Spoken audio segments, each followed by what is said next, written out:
اسلام کی بہار بہار شریعت۔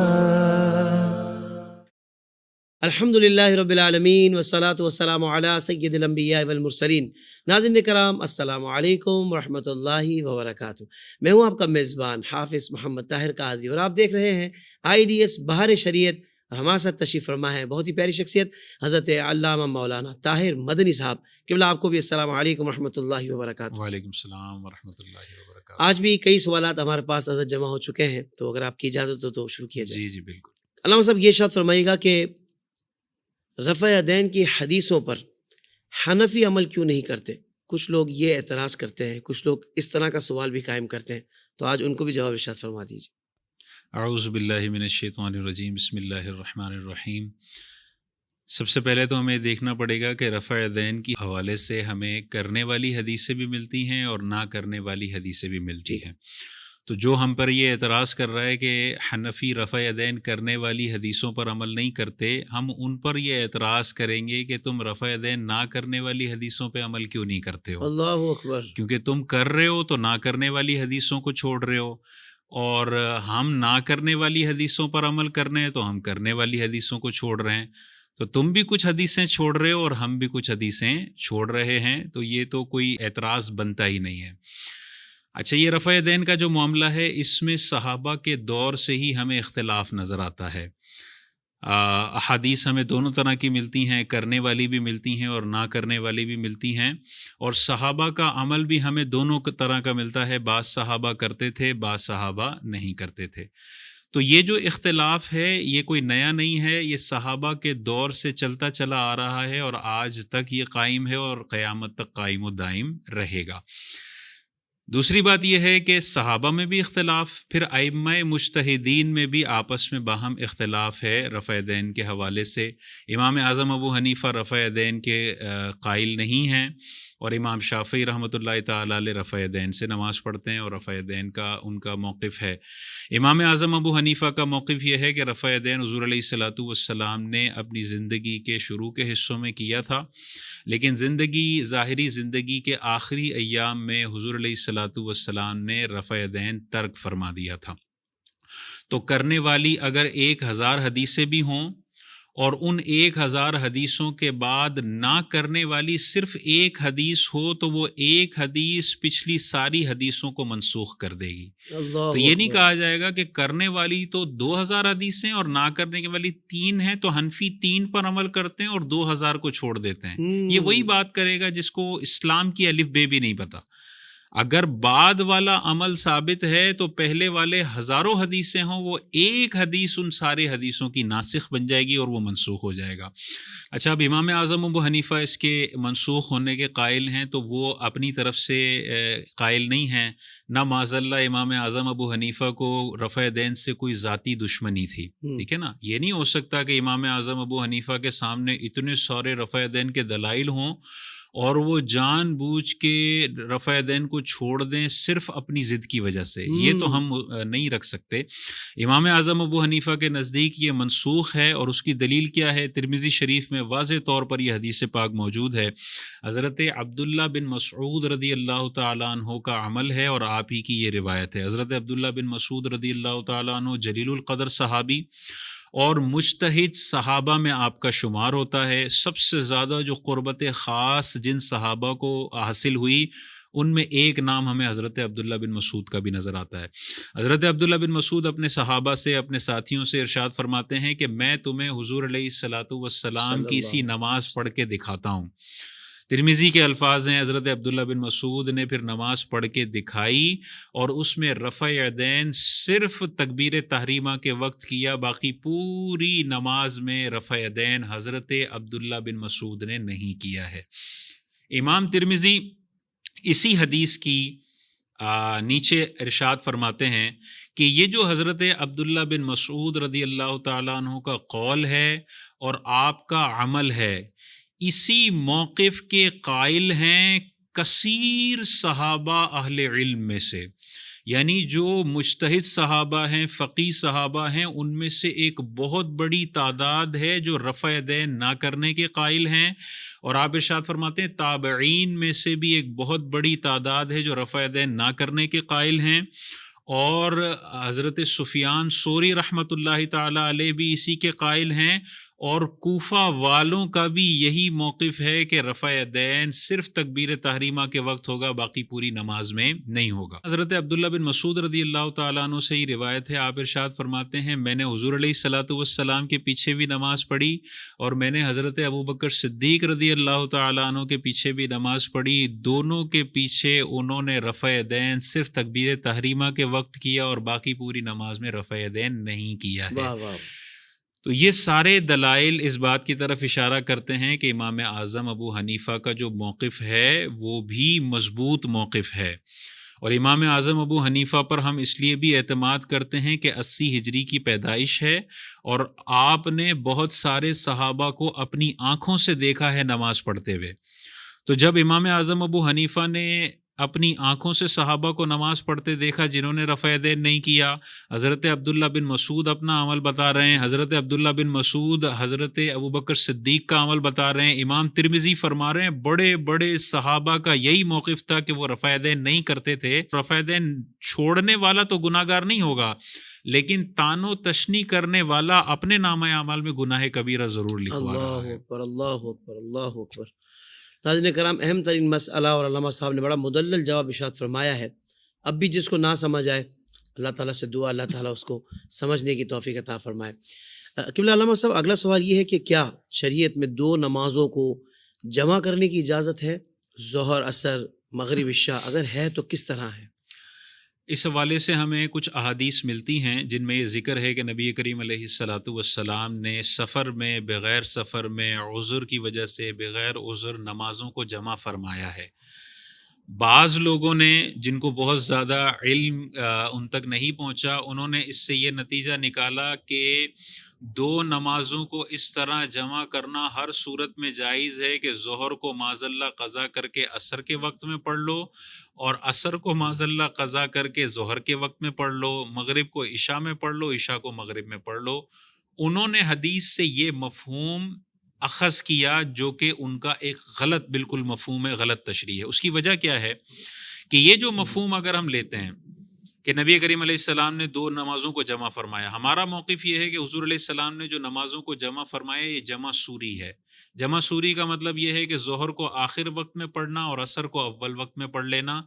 بظاہر ایسا ہی ہوگا کہ ظہر وقت میں پڑھی، 5 منٹ کے بعد عصر کا وقت شروع ہو گیا تو عصر پڑھ لی۔ دیکھنے والا یہی کہے گا کہ دونوں نمازوں کو جمع کیا، لیکن حقیقی اعتبار سے ظہر اپنے وقت میں ہے اور عصر اپنے وقت میں ہے۔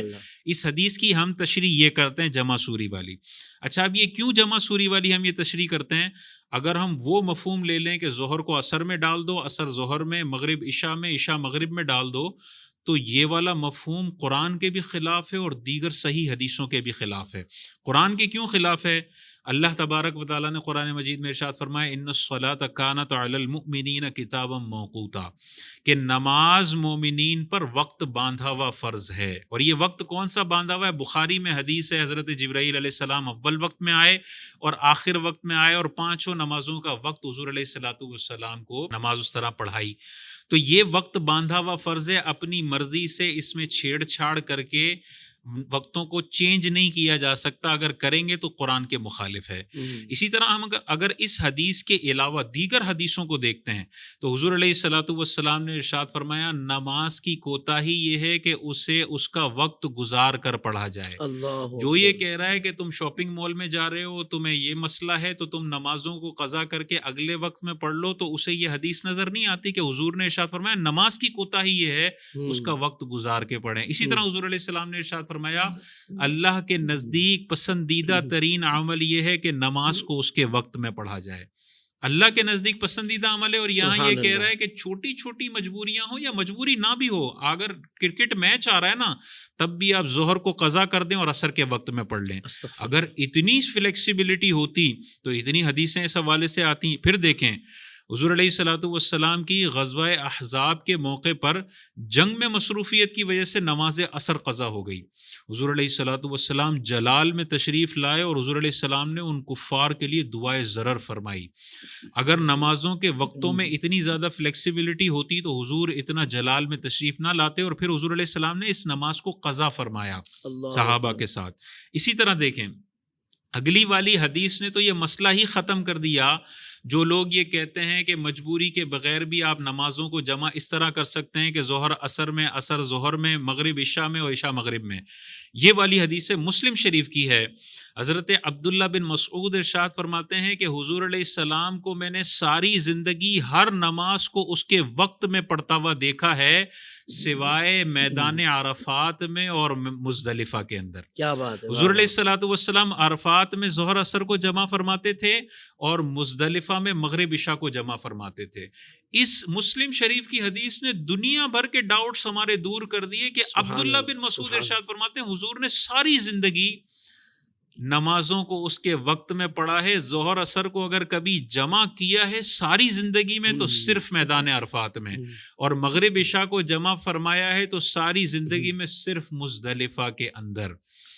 تو اس کا مطلب یہ ہے اس مسلم کی حدیث سے جو مطلب لیا جا رہا ہے نا کہ آپ ظہر کو عصر میں پڑھ لیں، عصر کو ظہر کے وقت میں پڑھ لیں، یہ قرآن کے بھی خلاف ہے اور اتنی واضح حدیثوں کے بھی خلاف ہے. اچھا اب جو ہم اس حدیث کا یہ مطلب لیتے ہیں کہ ظہر کو آخر وقت میں اور عصر کو اول وقت میں، یہ بھی ہم اپنی طرف سے نہیں لیتے. سنن نسائی کے اندر یہ موجود ہے حدیث. حضرت ابن عباس ارشاد فرماتے ہیں صلیت مع النبی صلی اللہ علیہ وسلم. ابن عباس رضی اللہ تعالیٰ عنہ ارشاد فرماتے ہیں میں نے حضور علیہ الصلوۃ والسلام کے ساتھ نماز پڑھی بالمدینہ تھی، مدینہ میں، اخر الظہر وعجل العصر، حضور نے ظہر کو آخر وقت میں پڑھا اور عصر کو اول وقت میں پڑھ لیا، واخر مغرب وعجل عشاء، اور حضور علیہ الصلوۃ والسلام نے مغرب کو آخر وقت میں پڑھا اور عشاء کو اول وقت میں پڑھ لیا. یہ ہے اس حدیث کا صحیح مفہوم کہ حضور دو نمازوں کو جمع کرتے تھے. تو یہ نہیں کہ ظہر کو قضا کرتے تھے، بلکہ ظہر کو آخر وقت میں اور عصر کو اول وقت میں پڑھتے، مغرب کو آخر وقت میں اور عشاء کو اول وقت میں پڑھ لیتے تھے. اچھا جہاں پہ جس حدیث پاک میں یہ لکھا ہوا ہے نا حضور علیہ الصلوۃ والسلام نے دو نمازوں کو جمع فرمایا، جس سے یہ غلط تشریح کر کے امت کو گمراہ کرتے ہیں، اس حدیث کے نیچے اس حدیث کے جو راوی ہیں حضرت عمر اور حضرت زید، ان کا مسلم شریف کے اندر یہ قول موجود ہے کہ اوپر جو حضور نمازوں کو جمع فرماتے تھے نا وہ اس طرح فرماتے تھے کہ ظہر کو آخر وقت میں پڑھتے تھے، عصر کو اول وقت میں، اور مغرب کو آخر وقت میں اور عشاء کو اول وقت میں. یعنی جو راوی اس حدیث کو روایت کر رہا ہے وہ یہ بتا رہا ہے کہ میرے نزدیک اس حدیث کی یہ شرح ہے. اور آج کا ایک مولانا کہتا ہے جو اس حضرت عمر نے جو تشریح کی ہے نا اور حضرت زید نے تشریح کی ہے، میں اس تشریح کو نہیں مانتا، میں نے یہ نئی تشریح گھڑ لی ہے کہ ظہر کو قضا کر لو معاذ اللہ، عصر میں پڑھ لو، مغرب کو قضا کر لو معاذ اللہ، عشاء میں پڑھ لو. اگر کسی نے خدا نخواستہ ان 2 نمبر ریڈی میڈ مفتیوں کے فتوے پر عمل کر کے اپنی نمازیں قضا کی ہیں، وہ ساری نمازیں قضا ہو گئی ہیں. ان نمازوں کی جو قضا انہوں نے کی ہے اس پر اللہ کی بارگاہ میں توبہ کرنی پڑے گی.